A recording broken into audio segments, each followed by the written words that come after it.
Hey, here we are. Sports Bit, betting inside today, Pauly and Teddy. Tuesday, August 22nd, big game breakdown. Good matchup tonight in MLB. We got the Red Sox and the Indians. They continue their series. Rockies and the Royals deep dive. Part 2, Marc Lawrence on college football and a college football play of the day. Bad beats, bad bets, bad for the books. Monday Night Football, tough to watch. Bad bet, the Giants took money. They were plus 1.5, went off the favorite, laying 2. The total slammed from 39 to 37. And the Browns win an ugly game. Beckham left with an injury. He appears to be okay. And who knows what Hugh Jackson's going to do at quarterback. Because, again, we didn't see much out of Osweiler. Yeah, I mean, bad bet, Giants side, no question.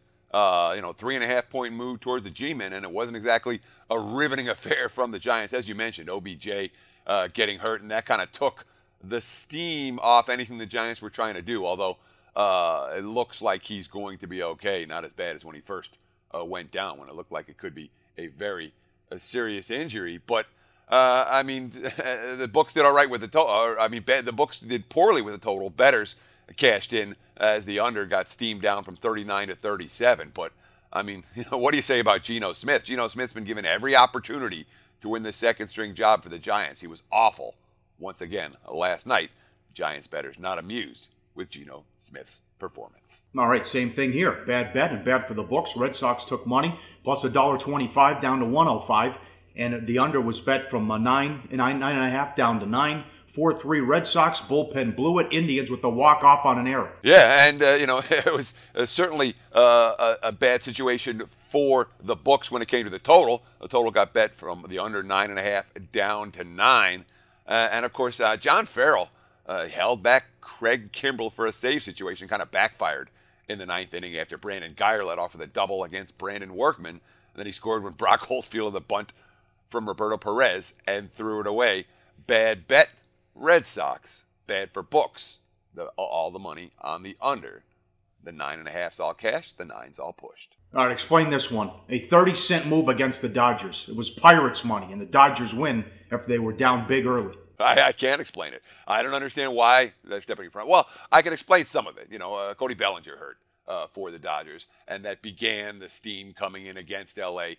With the Bellinger absence. He's been such a factor for that lineup. But to see legitimate wise guy steam coming against the best MLB team of my lifetime, Pauly, you're not expected to see it. And, of course, Yasiel Puig win it won in the 12th with a home run. That's his second game-winning hit in the last 5 days. If this guy can heat up, the Dodgers lineup is just sick, right? And it bad for the books, a 30-cent move on the Orioles. They went off $1.85 against the A's and had no problem. Still, everyone's still in this. As bad as the Orioles have been, they're only 3.5 out of the wild card. Yeah, a ton of money coming in against Oakland in that ball game, and bettors recognizing Chris Smith. Let's call him a non-prospect for the A's. He's 0-3 with a 5.56, 11 home runs allowed in just 43 innings of work so far this season. Not one, but 2 home runs for Adam Jones. As you mentioned, Baltimore, they're not dead yet. This AL wildcard race is going to be very compelling down the stretch. All right, Friday I had a bookmaker tell me maybe Mayweather gets down to 350. It's been nothing but Conor money. But the last couple days in Las Vegas at the Wynn, with a lot of high rollers there, and at CG Technology, you're seeing some big money come in on Mayweather. 90% of the action usually happens 48 hours before the fight. But for the 7th straight day, the liability on McGregor dropped. That's a tweet from Matthew Holt, CG Technology. Yeah, and the fascinating thing about the handle, we're talking about some ridiculous handle numbers in the state of Nevada for this fight. They're saying that this fight is going to draw the equivalent handle of a Super Bowl. That's more than $100 million wagered. Yeah, it's caught the bettor's attention. At CG Analytics, we're seeing the money come on Mayweather, but that certainly hasn't happened across the broader market just yet. Now, I was familiar with this because of Lamar Jackson, when a lot of guys grabbed him at, not a lot, a couple people bet him at 100-1 to win the Heisman, and they wanted to profit and cash out that ticket early. We also saw it with Leicester City as well. It's over across the pond, though. Can you tell people about prop swap and what's going on there? Well, yeah, prop swap really is. I give them pub because they're doing something that no one else is doing. And I'll be honest, when they started, I didn't think it was going to survive. And then I saw they just got a $6 million valuation. So, I knew the market was there. I didn't know that it would be as big as it has become. But basically the concept of prop swap. A bettor in Nevada places a bet in a brick-and-mortar sportsbook, a future bet. The seller uploads a photo of the betting slip to prop swap. They verify the validity of the ticket, and then a buyer can purchase that ticket with a credit or a debit card. So you can essentially be buying and trading futures as the market ebbs and flows. So what's going on with prop swap right now? Well, on September 1st, they're rolling out in 4 new states: Massachusetts, New Jersey, Pennsylvania, Connecticut.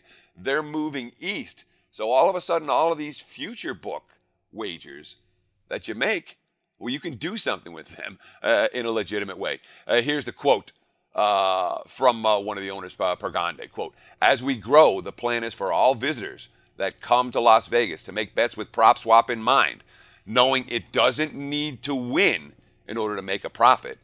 It just needs to improve." So it's a very good concept for bettors, an interesting concept for bettors.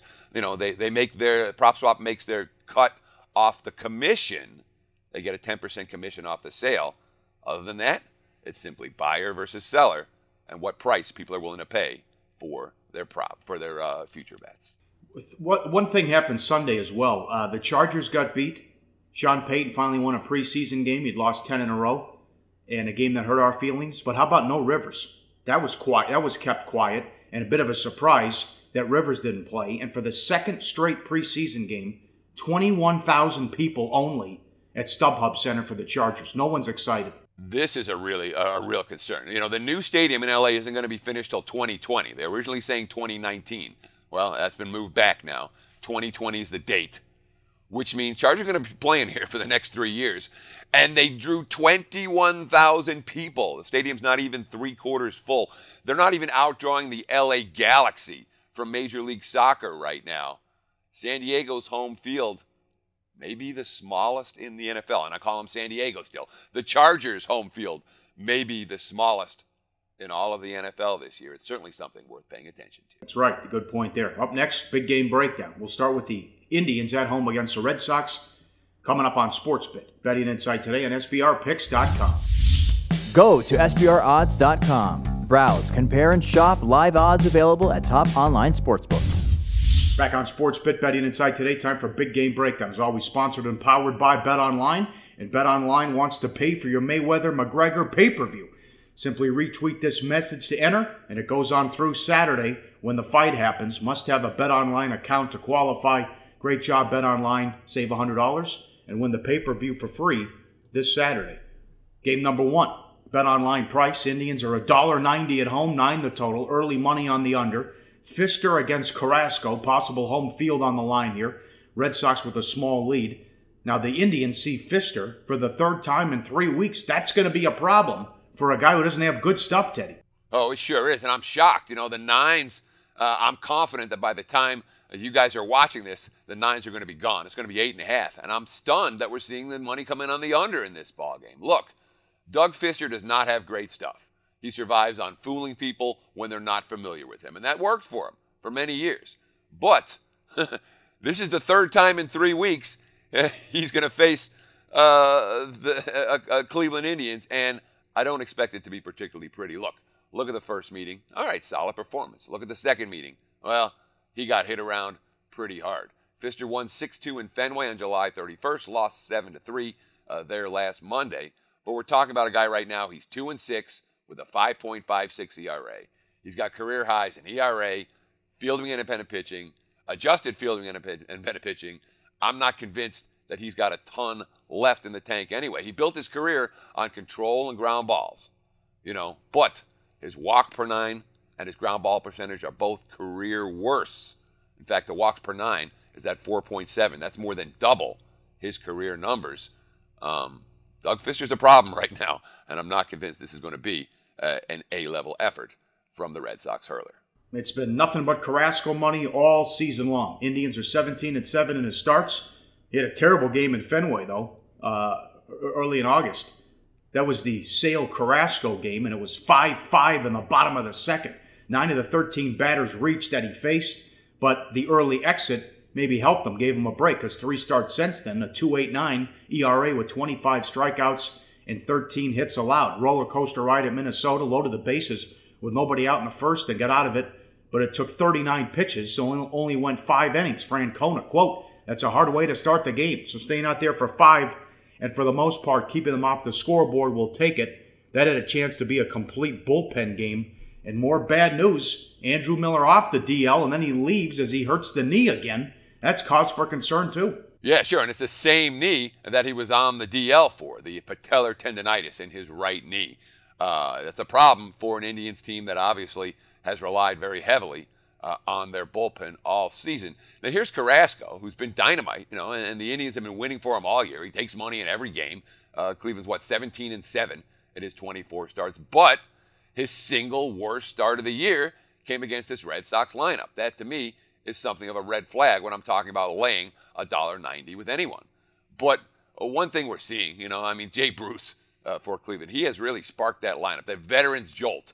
When you're playing for a bottom feeder and you get a chance to play for a contender, all of a sudden, you start stepping up a little bit. You see it very clearly when you look at this graphic with Jay Bruce's stats looking pretty darn good since he arrived with Cleveland. Yes, very good. You see that, up to a good start as well. Game number 2. Live odds, bet at Bet Online. Rockies and the Royals. Gray against Duffy. Royals at home, $1.29 the total. Early money on the Royals. Rockies a 1-game lead over Arizona for home field in the play-in game. Rockies a game and a half. Royals a game and a half out of the wild card. Again, everyone's in it in the American League. This is a bad job by Colorado. I thought their pitching would hold up, but they had a tough stretch here where they're 4-9 in their last 13. 7 losses as chalk. Instead of trying to separate themselves from Arizona, they got swept by the Marlins on the road. They split a 4-game series at home against the Braves and then lost 2 out of 3 at home to the Brewers. Gray has shown full health and has been far better than the 4.74 ERA. Consistency of the FIP, fielding the independent pitching at 3.63 and the XFIP at 3.64. Good job so far in August. 3 starts, 2-0 with a 2.89. The ground ball rate is 59, and the 14 Ks. He's lasted 6 innings in 3 of the last 4 starts as well. Where are you at with the Royals? Because, going back to, we referenced that Jeff Passan tweet from May 7th. They had the 3rd best record in baseball, only behind the Royals, only the Astros and the Dodgers. But at some point, you knew this couldn't hold up because the starting rotation's so bad. Sure. KC took real advantage of a soft schedule. They had a big run after the All-Star break. But this team has not stepped up well, Pauly. They really haven't. They're 5-12 in their last 17 games against opponents that currently have winning records. That's not necessarily a good sign. And, of course, we're talking about Danny Duffy here. The numbers, 7-8, 3.82, it looks very close to league average. Of course, his last 2 starts, you say, oh, there's a problem with Danny Duffy. He's 0-2 with a 6.35 ERA. But all of a sudden, when you take a look inside the numbers, maybe that current form and those recent numbers might be painting the wrong picture. Look at the graphic. Duffy, yeah, he's been giving up a couple of big hits the last few games, but he has more strikeouts than hits allowed in each of those last 3 starts for the season, averaging fewer than 8 strikeouts per 9. Over the last 3 starts, it's been 12 strikeouts per 9 innings. He threw a season-high 61% fastballs in the win at Oakland in his last outing. He's only averaging about 46.5% for the season, and he struck out 8 of the 23 batters that he faced. So we're talking about a guy that since the 4th of July, Pauly, 51 strikeouts compared to only 6 walks, and yet the base stats show a 2-4 record and a 4.26 ERA in those ball games. Danny Duffy primed for a correction in the right direction. He's primed to have better results than he's shown in recent weeks. The advanced metric stats are showing it. Up next, Deep Dive Part 2 with Marc Lawrence. Handicapper will talk college football and the play of the day on SportsBit. Betting Insight today on SBRPicks.com. Research before you bet. Be sure to check out SBR Picks for the best game predictions, breakdowns, and much, much more.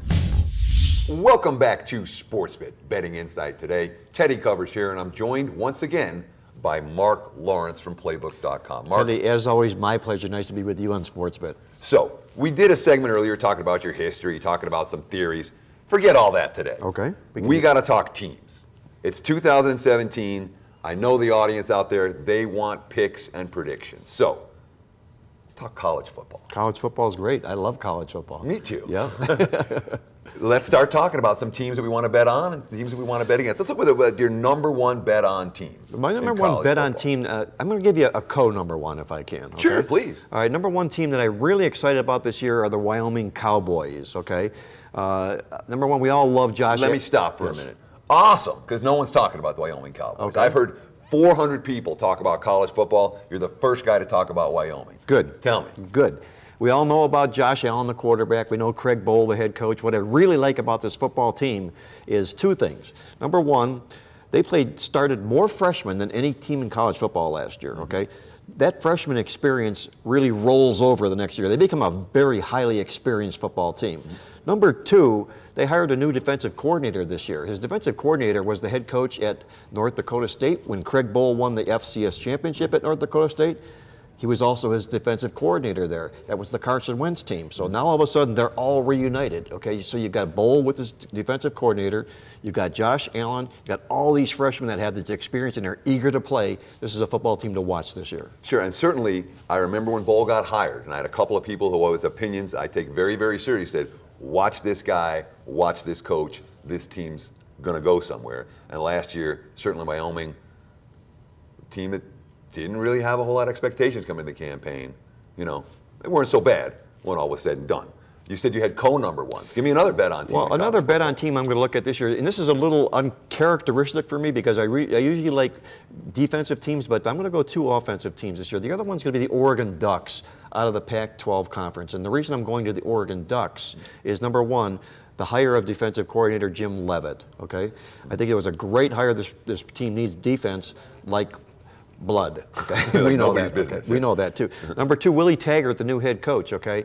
The offense is not going to miss a beat. They were down a little bit last year, but Willie Taggart at USF last 2 years, his teams have scored 30 or more points 16 games in a row. That's tops in college football. This offense is going to hit on all cylinders right out of the gate with a new defensive coordinator, and they're a mission team, okay? A team that tasted a losing season last year after having all the success, and they've still got the recruits in place that were there into this losing season last year. I think Oregon's a sleeper team in the Pac-12. I like them to light it up this year. That wouldn't surprise me one bit. And the one thing with Taggart, talk about his success at USF, and that came right from the get-go. Yes. His success at Western Kentucky, right from the get-go. The first year he was there, great points. That program was better. And of course, he is also a Pac-12 guy, having been serving under Jim Harbaugh at Stanford in his formative coaching years. So we've got two bet-on teams. Yes. Give me some bet against. Come on, who do I want my money against? Well, bet against teams are a little bit more difficult because you're basically saying this team is going to really sour out this football season here. So a lot of what you're looking at to start the equation is, you know, who played phony last year? You know, what football team won games that perhaps they shouldn't have won? If there's any number one team for me, and I'm doing this through my mind as I'm talking to you. Take a break. They're a football team that I'm going to play against Penn State this year, okay? Sure. And I'm going to do it largely because of what happened last year, okay? A regression to the mean, if you will, that way. Also, it was like a snowball going downhill, an avalanche for that team last year, okay? They did nothing wrong all the way to the College Bowl game, okay? Sure. And it was a shootout, you know, and they could have won that game as well. And they covered the number as a dog. They covered the number as a dog, right? Cover. They're bringing a lot of people back this year, so the combination of the success last year, the people they're bringing back, everybody loves Penn State this year. I'm going to fade them. I wouldn't argue with that one iota. Week one, real quick. Anything you like, anything you don't like? Give us a pick for week one. Well, we're going to go to the short week in the week one, okay? Sure. You know, the short week. Yeah, the first 5 games. Yeah, there's not a lot of football games there, but we talked about it at the conference here, and this is kind of a hold your nose, kind of a big ugly dog kind of a play, but you've got Stanford is playing Southern Cal in week number 2, okay? They're opening up in Australia, laying 31 points, with their biggest, arguably their biggest game of the season on deck the next year. David Bailiff needs to win these football games to save his job. In the worst way, sure. Right. Now this game's got, like 48-2 written all over it, but I think the situation's right for Rice this football season here because one, you got a coach with his back to the wall on the hot seat, and two, you got Stanford looking ahead to their biggest game of the season here, laying 30 points on a neutral field.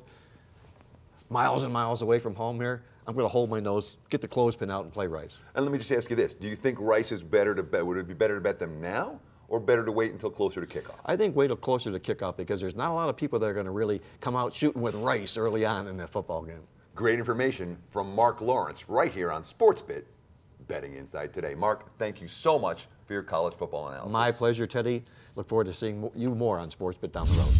All right, good job, Marc Lawrence. I've interviewed him many times, and a hell of a job by Teddy to talk to all these guys at the seminar in Costa Rica. So we just did college football, money time, play of the day, betting number 297. Season starts Saturday with 5 games. This is the night game, the get-out game from Australia. 297 Rice plus 31. This opened 38 at the South Point. Lower limits, but people pounded Rice in that one. Big move, so we'll grab 31 with Rice on the road. Well, neutral against Stanford coming up Saturday night. Mayweather-McGregor preview coming later in the week. College football starts Saturday as well. And the only week that matters, dress rehearsal in the preseason. We'll run over all those games coming up. Thanks for watching. Tell your friends. Football's here. SportsBit. Betting Insight today on SBRPicks.com.